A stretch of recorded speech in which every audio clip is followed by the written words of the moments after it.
mga mami, sa mga anak dyan ng June 2027, so paano nyo ba check kung ano yung qualifying period nyo and paano nyo ma-maximize yung benefits na makukuha nyo kay SSS.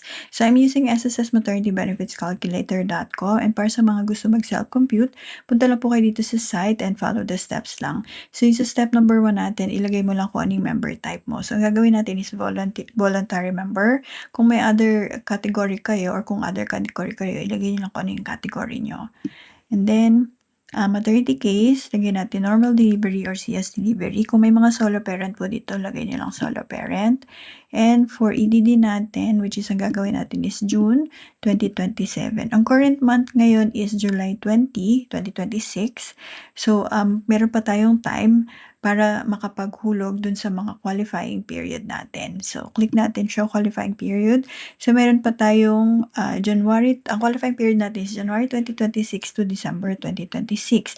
So, ang sabi dito, kailangan meron tayong at least 3 months posted contribution. Then again, July 20 pa lang ngayon, so pwede pa natin siyang mahulugan or ma-maximize yung benefits na pwede nating makuha kay SSS. So, let's say for example, wala kayong contribution ng January, February. Let's say, ang meron nyo lang is, let's say, ito, 750, and 750. So, kung ito lang, for example, yung contribution nyo, try natin calculate kung magkano yung possible na pwede nyo makuha. Yan. So, this is your estimate SSS Matben based dito sa contribution na nilagay nyo. But, since ang gusto natin gawin is paano natin ma-maximize yung benefits natin. Again, this is para dun sa mga may time pa na makapaghulog dun sa mga qualifying period nila. So, let's say for example, let's say July na ngayon, diba? So, let's say i-skip natin yung isang month. Let's say July, let's say bayaran natin siya ng 3,000.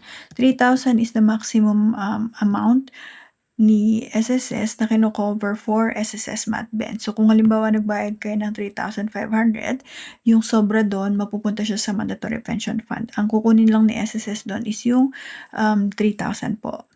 Yan. So, let's say for example, yan, bayaran natin hanggang December.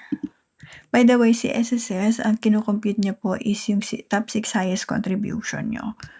Yan. So, ito yung estimate na pwede mong makuha kay SSS based dito sa contribution na nilagay nyo. So, dito sa case natin, meron tayong 6 na buwan na pwede pang hulugan. Yan, para ma-maximize natin yung SSS Matben natin.